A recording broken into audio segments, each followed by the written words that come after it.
مدام أم كلثوم، من مواليد سوسة المدينة، طرازة، ونقري تريزا، سوي بروف نتاع تريزا برودوز، و عندي المشروع اللي عملته تو مدة قاعدة نكبر فيه بشوية بشوية، ونقري في الصغيرات ونقري نساء والبنات ونخدموا. قاعدة نحاول باش نرجع معناتها لبستنا تاع سوسة، خاطر ما عادش عندنا برشا طرازات في سوسة. قاعدة نحاول باش نحافظ على تاريخنا معناتها وصنعتنا، صنعة أمي وجدتي والكل.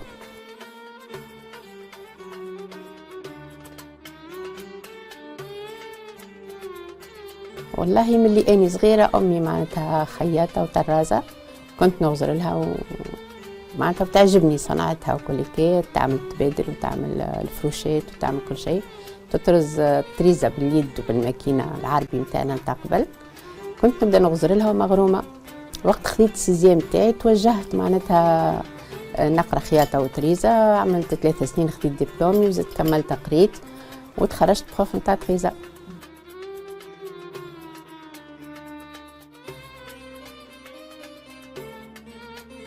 بالنسبة لي أني التطريزة قبل والتطريز توا كيف كيف، خاطر أني قاعدة نحافظ على القواعد الأصلية متاع التريزة. معناتها نحب توسكي تريزة زمنية، كونتي، عدس، عقيق، بالماكينة العربي نخدم الغيشوليو، الرقعة، الابليكاسيون، لي فيل تيغي، هذوكم الكل كي أني قاعدة نحاول باش نحافظ عليهم. وللأسف توا قاعدين يتفقدوا معناتها في سوسة، ما عادش فما برشا. قاعدة نشوف تو الناس كل كي مركزة مثلا شوية على التل وبرا ولا شوية كونتي، لكن أني نخدم كل شيء معناتها. نحب توسكي قديم قديم قديم نحبه معناتها، وديما في دبشي نحاول نحافظ على الموديل الأصلي معناتها، الفوطة والبلوزة، العباية مثلا، الفرملة، معناتها شوية تحسنات، ندخل شوية موديلات جدد، أما ما نبعدش برشا كما يعملوا برشا زملاء معناتها، ديما نقعد في القديم القديم.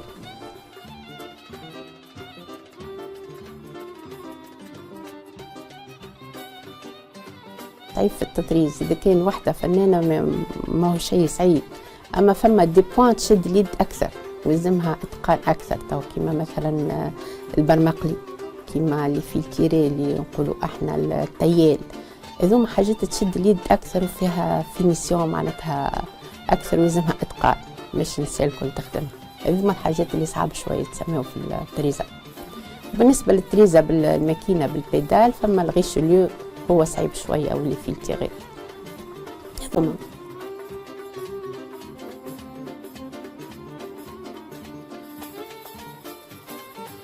والله في سوسة للأسف معناتها ناقصين برشا إقبال. لذلك علاش أني عملت نادي معناتها البنات الصغار من العطلة للعطلة باش نقريهم معناتها التريزة ونشجع فيهم.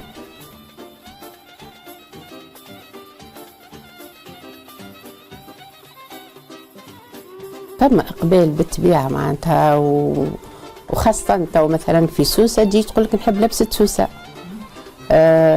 مهدوية شكون لهنا تجيني تقول نحب لبسة المهدية، معناتها فما شكون مازال يحب لبسة بلادو معناتها متأصل، معناتها يحب الأصالة نتاعو. تسكن في سوسة انها في مناسبة تحب تلبس وتتفخر بلبسة بلادها، معناتها يحبوا يلبسوا. وساعات زادة تلقى واحدة سوسية تلبس مهدوية، تلبس متاع الحمامات متاع المستير، يلبسوا يحبوا الأصالة.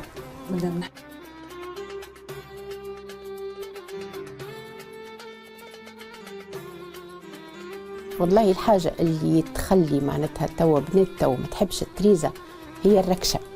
التريزة يلزمها القاعدة، فهمت معناتها مش كيما تابلو تنجم تخدمه معناتها في ساعتين ولا حاجة، كيما التريزة باش تخرج قطعة تنجم قطعة تشد لك جمعة، قطعة تشد لك 3 أيام، كيما قطعة تشد لك 6 شهور. سا ديبون شنو فيها القطعة، فهمت، من الخدمة وشنو البوان. هذاك عليه بنات تو ما يحبوش معناتها القاعدة في الدار وقرقاف قدامها، الجو هذاك ما يحبوش.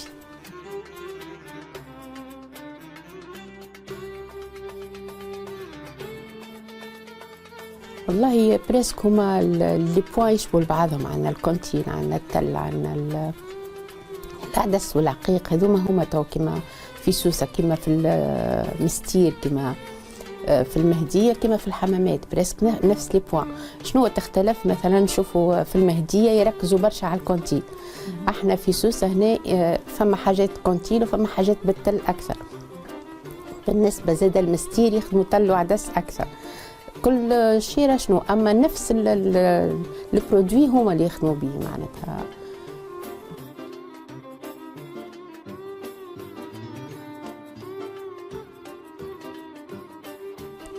الفرمله مثلا عندنا كساوي العروسه نتاع الجلوه في سوسه اجباري معناتها يكونوا مطروزين، ما نجموش يكونوا بالحرج ولا حاجه اخرى ولا قماش مزين.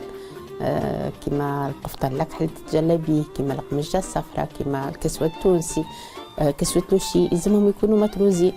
عندنا طريون سوسه زاده فرملتها اللي تلبسها من داخل تحت الكسوه وسروالها مطروزين. عندنا السروال اللي تلبسوا العروسه قيمة الحركة وتمشي به للحمام، تمشي به سيدي بوراوي زاد قبل تحل حزامة يبدا يكون متروس يا شبيكة يا برودي. معناتها فما حاجات ما نستغناوش عليهم، معناتها هذوكم أساس في لبستنا في عروساتنا. وعندنا الفوطة والبلوزة، الفوطة والبلوزة تلبسها كانت قبل العروسة نهار الصبوحي ولا نهار السابع، وتقعد لها باش تحضر بها من بعد للعرس والمناسبات.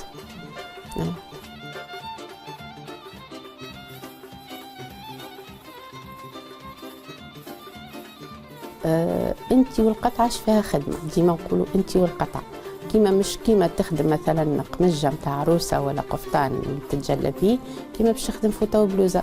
قمجه خاطر فيها تريزه اكثر وشارجي اكثر، مش كيما تخدم فرمله نقولوا طلس كلها صفرة كلها متروزه. كيما تخدم فرمله القماش يبدا فيها دار، تبدا على الفيلوغ وفيها شويه موتيف معناتها مرشوش رشين. انت وش تحط في الموتيف نتاعك وش تعبي القطعه.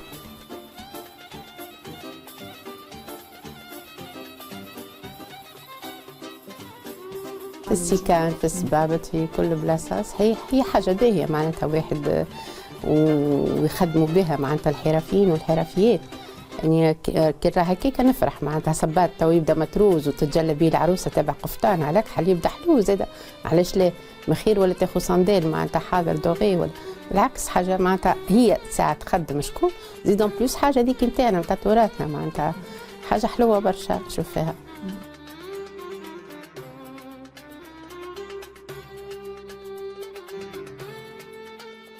صحيح في سوسه سيرتو. والله هذاك علاش اني تشجعت وعملت نادي للاطفال معناتها البنيات باش نعلمهم التريزه في العطل.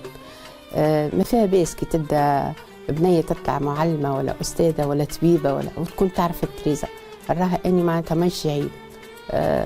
ابسط حاجه هو انك كي تجي تشري حاجه تعرفها ما تتغشش، تعرف الفرق بين التريزه والحرج، تعرف التريزه بين قماش معناتها مقعورينه ومقصينه ملصقينه وبين حاجه مانيويل مخدومه باليد معناتها. وزيد فوق هذاك تنجم تخدم حاجات حتى بسيطه لها هي معناتها ولا لبنتها ما نعرفش يعني ولا باش تزين بيتها تحب حاجه سبيسيال لها هي. كيما تعمل تابلو تحطه في دارها تنجم تعمل ما نعرفش كوسان تابلو تريزه فرمله لها هي فرمله لبنتها حاجه من يدها هي تخرجها ما فيها باس معناتها. هي كيف باش تحط قرقيف في دارها وتخدم بيه وقت الفراغ نتاعها حتى ساعة ولا ساعتين في الجمعة يظل يتصور مش حاجة كبيرة معناتها. أني نحب الصنعة ونشجع كل وحدة معناتها باش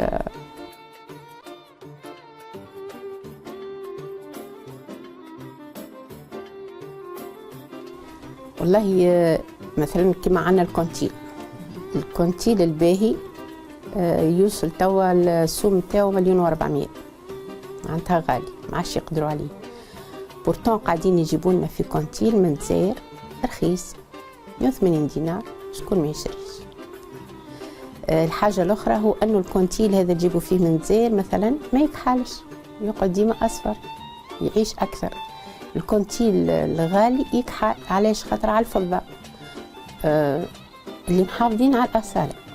مثلا تو كيما المهدويه ما سلموش كي تخدم فرمله لبنتها لتهز بنتها تخدمها فضه معناتها من الكونتيل الغالي. بالنسبه تو لناس اخرى والا الجماعه اللي تكري مجبوره باش تاخذ الكونتيل العادي، خاطر كانت تحسب كراو وباتيندا وطفله قاعده في الحانوت وخدمه الطرازه وكل، معناتها ما عادش باش تدخل القطعه، ما تدخلكش حقها. الفرمله نتاع المهديه تو ولات توصل 3 ملايين ونص وحدها خلاف الكسوه، معناتها اذا كان هي باش تعملها فضه ما عادش يساعد، ما عادش يخلص، تولي مجبوره باش تاخذ الكونتيل الاخر. العدس كيف زاد، فما الفضه وفما مش الفضه البلاستيك، معناتها مجبورين ولاو باش ياخذوا العدس البلاستيك ولا الكونتيل البلاستيك.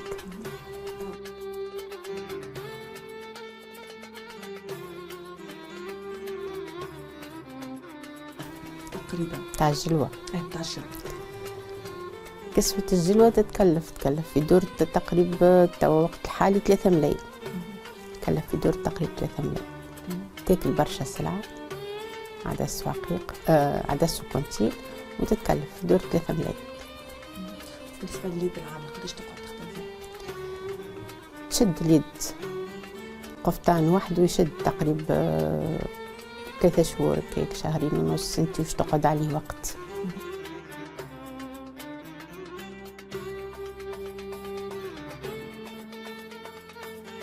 والله فما طرازات، اما ديما نقول لك مش في سوسه، باقي مثلا في مستير محافظين خير منا، قاعدين يطلعوا تو في كساوينا احنا الاكثريه في مستير. علاش؟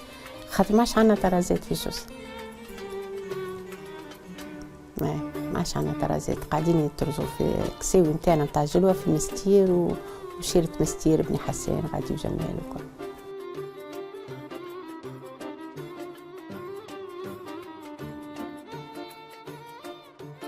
هذاك علاش انا قلت لك وليت ناخذ في البنايات صغار. فما اقبال؟ اي والله جاوني، معناتها تو في العطله اللي فاتت جاوني بنيات وبداو يتعلموا، ان شاء الله العطله هذه باش يرجعوا يكملوا معناتها. فما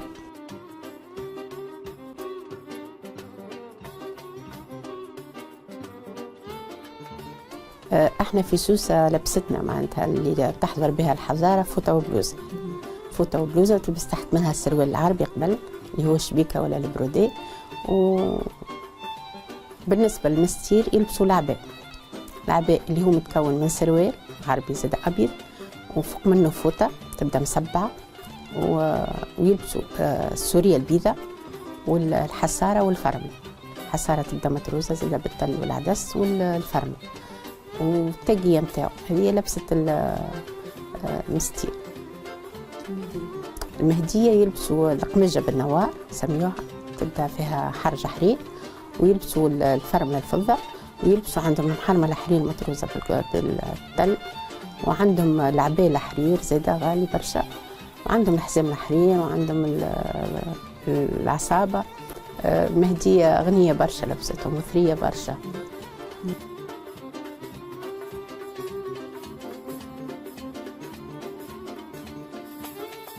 لكن تعرف اللباس التقليدي نتاع المرأة في جهة الساحل اليومي يختلف من مكان إلى آخر. تقريبا سوسة المدينة يختلف عن ذلك.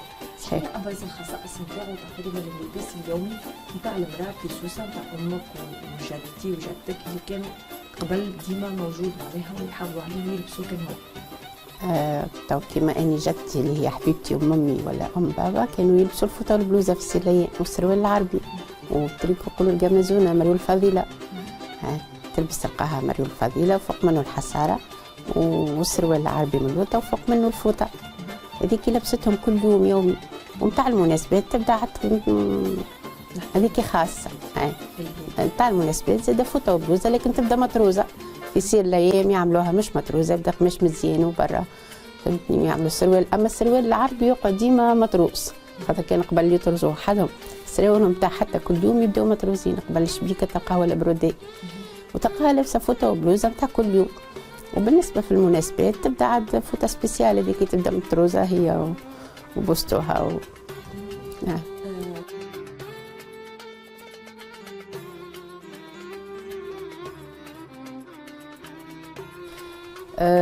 أكثر نقطة مشتركة بيناتنا احنا الثلاثة يظهر لي السروال، تلقاه في الثلاثة. تو مثلا الفوطة نتاعنا ما تلقاهاش في المهدية، لكن تبقى السروال الأبيض اللي تلبسوا العروسة ولا الحضارة نتاعنا تلقاها في المهدية يلبسوه تحت لبستهم، تلقاها في مستير. هذيك أكثر حاجة ممكن يشتركوا فيها هو السروال الأبيض، السروال العربي نتاعنا. الاختلافات؟ اختلافات اللي قلت لك برشا. احنا نلبسوا هنا الفوطه والبلوزه، مثلا في مستير يلبسوا الفوطه المصبعه، تبدا حرير وبالدوغي وكل كي، يلبسوا الفوطه المصبعه، ما يلبسوش كيف نحن الفوطه المطروزه. في المهديه لا، يلبسوا قمجه ويلبسوا العبايه نتاعهم، عندهم الحرام الحرير نتاعهم ولا الحرام الاخر معناتها الكحل نتاعهم.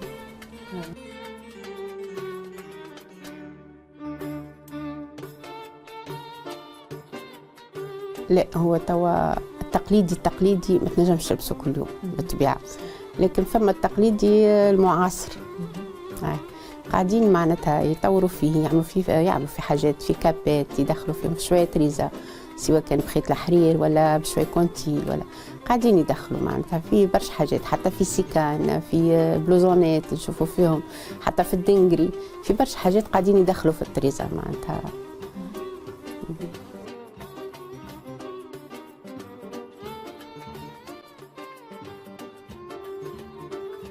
فما إقبال بالطبيعة، يعني اللي أصلتنا كمان اللي العرق يجبد معناتها.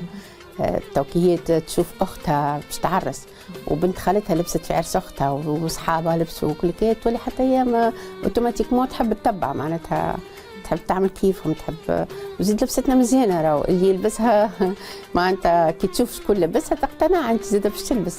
يعني ساعات تجي كليونت تبدا تضحك على اختها تقول لك فاش باش تلبس ودرا شنو كي ترى اختها لابسه تقول لها جرب انت قيس، تولي كي تلبس وتقيس تقتنع تولي تاخذ حتى هي.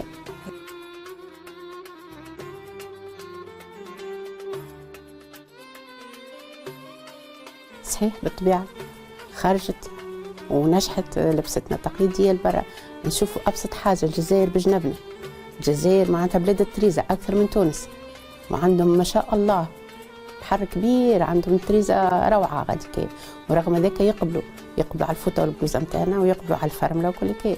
كيف نجحوا في اسبانيا، نجحوا في فرنسا، نجحوا في ايطاليا، مشاو معارض ما شاء الله حرفيات معناتها، وصحابي نعرفهم وكل كي، وخرجوا وبيعوا المنتوج نتاعهم والحمد لله.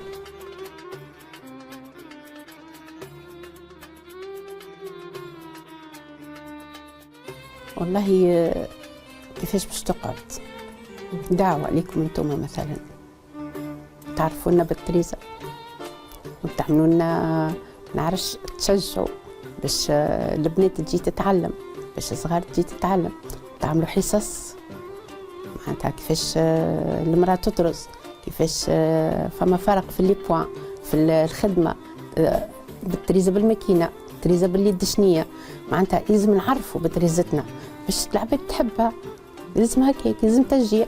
كيفاش باش تشجع انت قاعده في الدار وباش يجيو هما يدقوا عليك وحدهم؟ لا، لازم الاعلام هو يشجع، كيما يشجع الفنان نجم يشجع الطرازه، نجم يظهر تريزتنا، يعرف بتريزتنا شنية، هكاك تولي العباد تقبل عليها تنجم. يعني بمجهودي الخاص واني توا قاعده نحاول معناتها باش نبدا بالصغيرات، كي لقيت الكبار الله غالب ما يحبوش، بديت بالصغار باش نزرع فيهم التريزه، هي تنجم نهار اخر زادت تزرع في بنتها حاجه هكا مثلا نجموا نربحوا بها في بلادنا.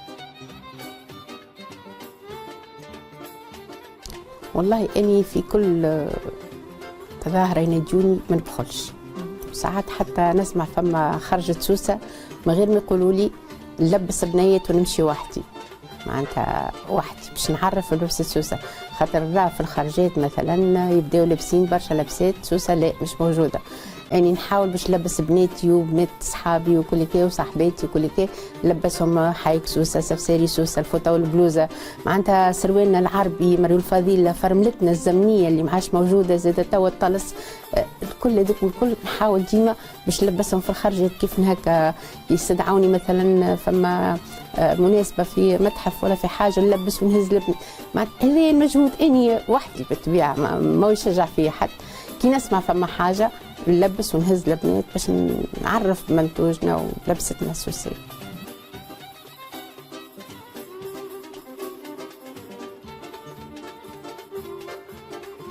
نحب اني نقول النساء والبنات تونس الكل، نحب نقول لهم راهي التريزه مش عدس وعقيق، مش كونتيل، مش كسوه تلبسها العروسه، مش فرمله، راهو التريزه فيها برشا انواع، فيها التريزة بالخيط الحرير، فيها البوان كروا، فيها غرزة الظل، فيها المبردح، فيها على العالي. اذا كان هي ما تحبش العدس والعقيق فما دي بوان اخرين تنجم تعملهم في لبساتها، في لبسه بنتها، في ساكها، في معناتها التريزه بحر كبير كما قلت لك. فما الغيشوليو زاد مزيان برشا، فما لابليكاسيون سروالها جين تنجم تطرزوا اي حاجه. معناتها اللي ما تحبش البقاسي كما يقولوا هما، اللي ما يحبوش المشعشع، راهي فما برشا تريزه اخرى واني نشجعهم باش يتعلموا التريزه بصراحه.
هذه لبسه نتاع الحنه تلبسها العروسه في الخرجه الاخرانيه بالكوليكيه.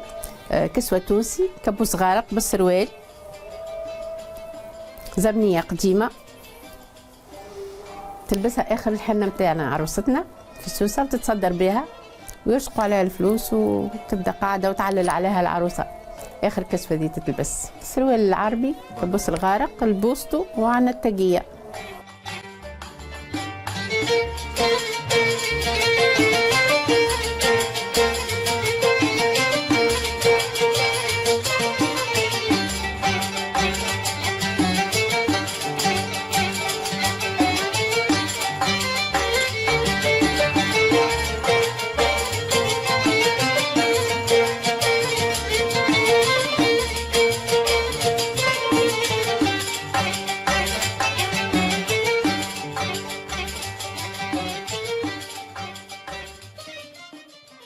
هذه لبسة سوسة عنا تلبسها العروسة ليمات متاع الحركة متاع العرس. تمشي بها للحمام، كانت قبل العروسة تمشي بها لسيدي بوراوي تحل حزامها نقولوا. متكونة من سروال بروديه عربي زمني مطروز باليد هذايا والدكة تاع السروال، وعنا المريو الفضيلة، وعنا هذايا الجبة الحايك تاعنا متاع قبل اللي تتغطى به المرأة السوسية، مش قماش الحايك متاع القروان، هذايا قماش سوسة.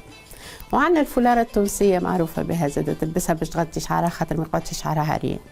هذه اللبسة هذه تلبسها العروسة تقعد بها 3-4 أيام في الدار، ما تقعدش لابسة عادي معناتها سروال جين ولا جبة ولا حاجة. تلبس هذه لبستنا تمتاز بها مدينة سوسة.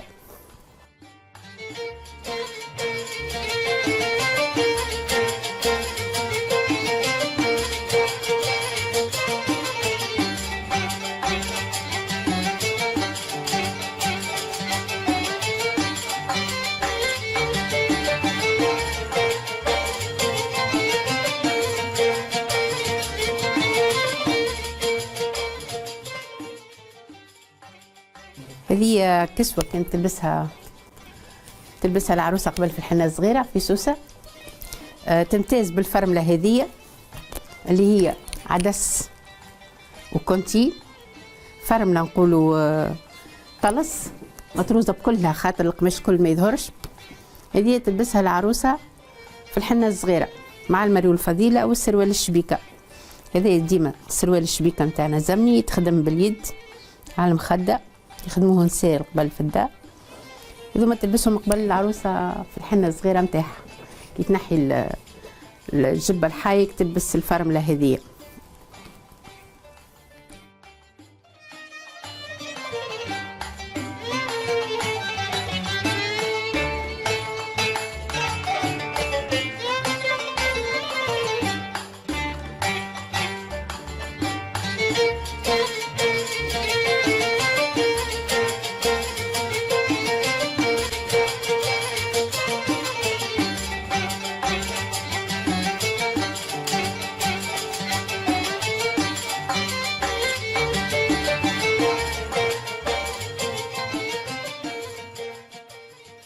هذايا الطرايون نتاع سوسه. نشوفوا هنا اللي السروال مختلف على الطرايون نتاع القروان، الاخر واسع من اللوطه، احنا يبدا مضبوط من اللوطه ومتروس حتى للركبه ويتربط بالخيوط من تالي، من بعد يجي لهنا يجي بومبي واسع. عندنا الفرمله هذه خادمينها احنا طويله شويه، هي المفروض تجي هكا تروكا، خادمينها للركبه احنا حسب البنات يحبوا تو، وطلس مخدوم. هذا الطرايون نتاعنا نتاع سوسه اللي تنساه وما عادش يعرفوه برشا عباد. هذايا تلبسوا قبل العروسه في الحنه الصغيره زاده، تلبسوا في الحنه الصغيره تو تنساه ما عادش تلبس. نعملوه قبل في الروج بوردو ولا في الأكحل. واني خيرت في الابيض خاطر عندنا كسوه الجلوه القفطان اكحل وبدلت شويه الكولور.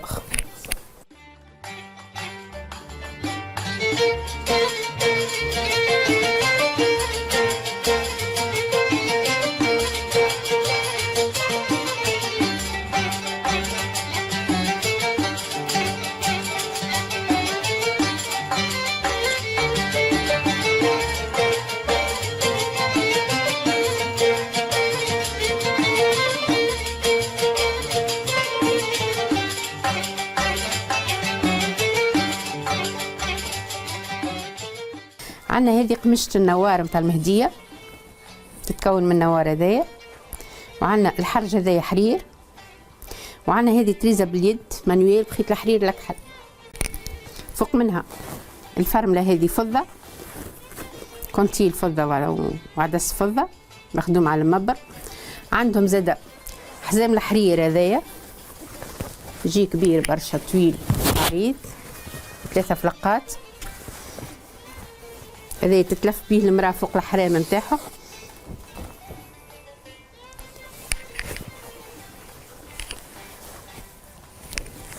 عندهم زاده المحرمه الحرير مطروزه بالتل فضه، هذه تلبسها زاده المراه المهدويه. ثم عندهم زاده العصابه ذي تتحط فوق الراس، وعندهم الحجر وعندهم التليله والزاكسسوار نتاعهم، وفما الحريم الحرير وفما الحريم الأكحل. حسيلو عندهم برشا غنيه برشا، لبستهم المهدويه مزيانه برشا وحلو.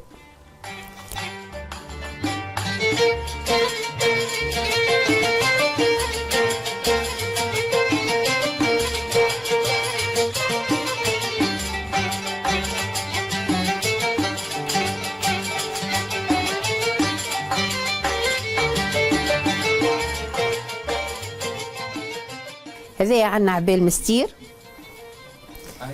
اللي هو متكون زاد كالعاده من سروال شبيكه والسوريه.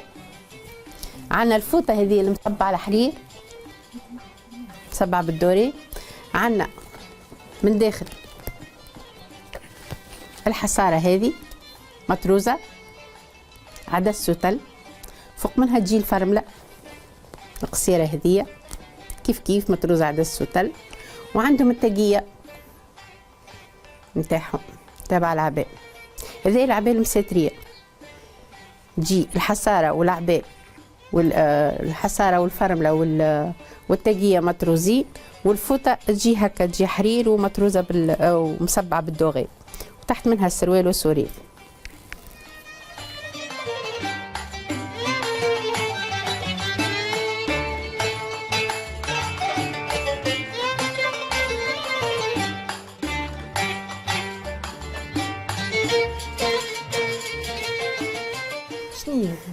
هذه القمجة نتاع المكنين ساحلية مخدومة بالتل، خدمة برمقلي وفيها خيط الفضة والعدس، تتخدم بالكول.